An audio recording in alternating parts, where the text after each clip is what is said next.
Shalom Bapak Ibu Saudara sekalian yang dikasihi Tuhan Yesus Kristus. Senang sekali kita dapat berjumpa dalam kesempatan istimewa untuk belajar kebenaran firman Tuhan. Hari ini kita akan membahas Yohanes pasal yang kelima, ayat pertama sampai yang ke-8. Sebelum kita melanjutkan pembelajaran kita, mari kita datang kepada Tuhan di dalam doa. Bapa kami di dalam surga, kami bersyukur buat waktu indah kami kembali diberikan kesempatan untuk merenungkan firman-Mu. Kiranya Tuhan menolong setiap kami masing-masing dimanapun para pendengar berada, agar kuasa Roh Kudus memimpin sehingga kami mengerti isi hati Tuhan dan kami dengan taat setia melakukannya. Dalam nama Tuhan Yesus kami berdoa. Amin.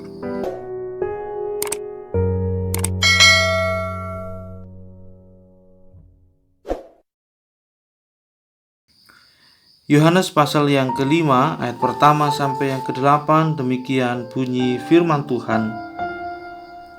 Sesudah itu ada hari raya orang Yahudi dan Yesus berangkat ke Yerusalem. Di Yerusalem, dekat pintu gerbang domba, ada sebuah kolam yang dalam bahasa Ibrani disebut Betesda. Ada 5 serambinya, dan di serambi-serambi itu berbaring sejumlah besar orang sakit, orang-orang buta, orang-orang timpang, dan orang-orang lumpuh yang menantikan goncangan air kolam itu. Sebab sewaktu-waktu turun malaikat Tuhan ke kolam itu dan menggoncangkan air itu, barang siapa yang terdahulu masuk ke dalamnya sesudah goncangan air itu menjadi sembuh, apapun juga penyakitnya. Di situ ada seorang yang sudah 38 tahun lamanya sakit. Ketika Yesus melihat orang itu berbaring di situ, dan karena ia tahu bahwa ia telah lama dalam keadaan itu, berkatalah ia kepadanya, "Maukah engkau sembuh?" Jawab orang sakit itu kepadanya, "Tuhan, tidak ada orang yang menurunkan aku ke dalam kolam itu apabila airnya mulai goncang. Dan sementara aku menuju kolam itu, orang lain sudah turun mendahului aku." Kata Yesus kepadanya, "Bangunlah, angkatlah tilammu, dan berjalanlah." Amin. Saudara-saudara yang dikasihi Tuhan Yesus Kristus, bacaan kita menceritakan seorang yang terbaring sakit lemah. Alkitab memberikan kesaksian di dalam ayat yang kelima. Di situ ada seorang yang sudah 38 tahun lamanya sakit, terbaring lemah di dekat kolam Betesda, berharap akan mukjizat yang akan dia alami, yaitu kesembuhan atas dirinya. Saudara-saudara, ada hal yang menarik yang perlu kita perhatikan dalam bacaan kita hari ini. Alkitab mengatakan bahwa di situ ada banyak orang sakit, tetapi Tuhan Yesus hanya menyembuhkan orang yang satu itu saja. Dalam ayat 13 dikatakan, tetapi orang yang baru sembuh itu tidak tahu siapa orang itu, sebab Yesus telah menghilang ke tengah-tengah orang banyak di tempat itu. Saudara-saudara, dalam ayat yang ke-13 dituliskan Tuhan Yesus menghilang ke tengah-tengah orang banyak. Jikalau Tuhan Yesus datang ke dalam dunia hanya bertujuan untuk menjadi penyembuh masalah jasmani manusia, tentulah Dia akan menyembuhkan semua orang yang ada di situ. Tetapi kenyataannya Yesus hanya menyembuhkan satu orang saja. Kalau kita sakit, kita pasti mau cepat sembuh. Demikian juga kalau saya sakit, saya mau orang-orang mendoakan saya supaya saya segera menjadi sembuh oleh pertolongan medis, demikian juga dukungan doa dari saudara-saudara seiman. Itu tidak salah, keinginan demikian tidak salah. Tetapi kesembuhan jasmani itu hanya bersifat sementara saja, dan selanjutnya manusia akan mengalami berbagai persoalan lainnya sampai kepada kematiannya. Dalam Injil Markus pasal yang kedua, ayat pertama sampai yang ke-12 dikisahkan tentang orang lumpuh yang dibawa kepada Tuhan Yesus melalui atap rumah. Yang dikatakan Tuhan Yesus sangatlah mengejutkan di dalam Injil Markus pasal 2 ayat 1 sampai yang ke-12. Tuhan Yesus berkata, "Hai anakku, dosamu sudah diampuni." Maka perkataan Tuhan Yesus tersebut menimbulkan persoalan bagi para pemimpin agama Yahudi yang menuduh dia telah menghujat Allah. Maka untuk membuktikan siapa Yesus sebenarnya, Tuhan Yesus berkata kepada orang lumpuh itu di dalam ayat yang ke-11, "Kepadamu kukatakan, bangunlah, angkatlah tempat tidurmu dan pulanglah ke rumahmu." Saudara-saudara, Tuhan Yesus menyembuhkan orang lumpuh untuk membuktikan kebenaran mukjizat terbesar yang dilakukannya, yaitu mengampuni dosa, seperti yang tertulis di dalam ayat yang kelima. Saudara-saudara, kesembuhan jasmani hanyalah untuk sementara waktu saja selama orang itu hidup di dunia. Namun kesembuhan jiwanya akan berlangsung untuk selamanya. Ini yang jauh lebih penting dari apapun juga. Mari kita kembali menilik kembali Yohanes pasal yang kelima, bacaan kita pada hari ini. Kita perlu melihat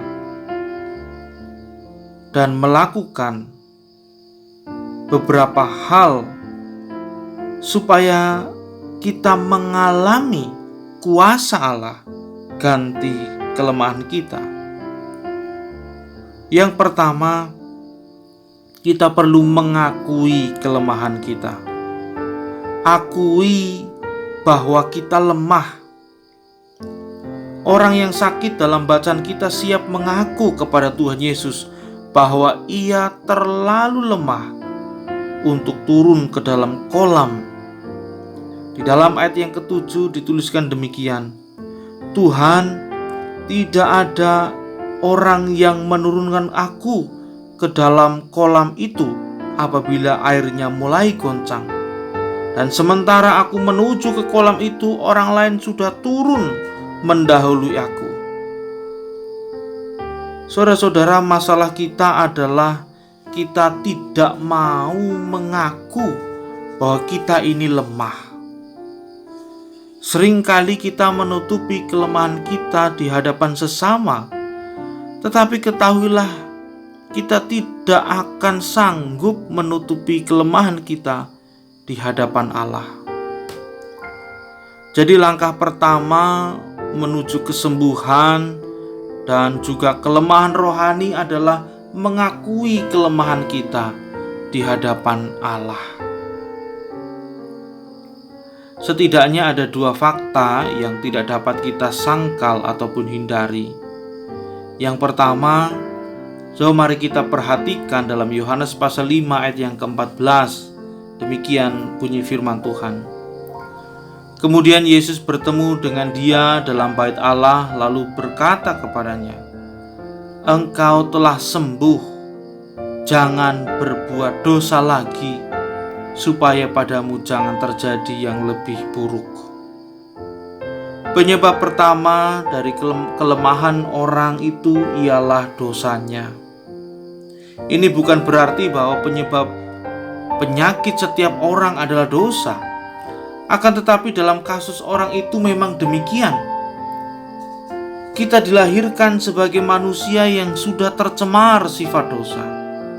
Kita sendiri juga memilih untuk berbuat dosa. Maka masalah ini tidak akan beres kalau kita belum dengan sejujurnya mengakui dosa kita. Fakta yang kedua yang perlu kita ketahui dari Yohanes pasal yang kelima adalah ada kelemahan yang terus menekan. Di dalam Yohanes pasal yang kelima ayat yang kelima, orang tersebut telah mengalami sakit selama 38 tahun. Kalau orang mengalami sakit yang begitu panjang, otot-otot di dalam tubuhnya sudah kian melemah.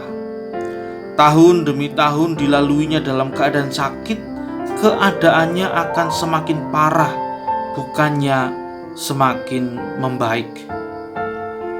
Begitu pula orang tanpa Kristus. Orang tanpa Kristus semakin lama mereka hidup, semakin parah keadaannya. Itulah sebabnya jangan ada orang yang menunda-nunda untuk menyerahkan hidupnya kepada Kristus semata. Kita harus datang kepada Kristus dan menerimanya sebagai juru selamat kita masing-masing tanpa terkecuali. Kiranya Tuhan menolong kita sekalian. Amin. Mari kita berdoa. Bapa di dalam surga, kami bersyukur melalui firman Tuhan yang boleh kami pelajari. Kami menjadi tahu bahwa Kristuslah Sang Penyembuh sejati. Kiranya Tuhan juga menolong setiap kami masing-masing agar kami boleh hidup dalam kejujuran di hadapan Allah dan di hadapan sesama. Kami boleh dengan jujur mengakui bahwa kami adalah manusia yang lemah dan membutuhkan Kristus. Sebab kami sadar jikalau kami berada di luar Engkau, kami akan hidup dalam keberdosaan hari lepas hari.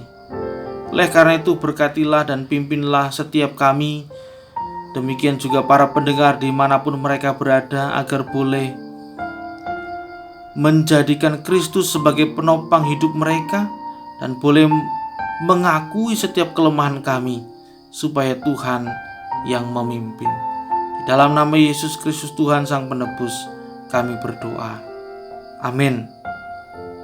Saudara-saudara, janganlah ragu, janganlah goyah, berdirilah teguh dalam pengharapan kepada Kristus Yesus dalam kuat kuasanya. Tuhan memberkati.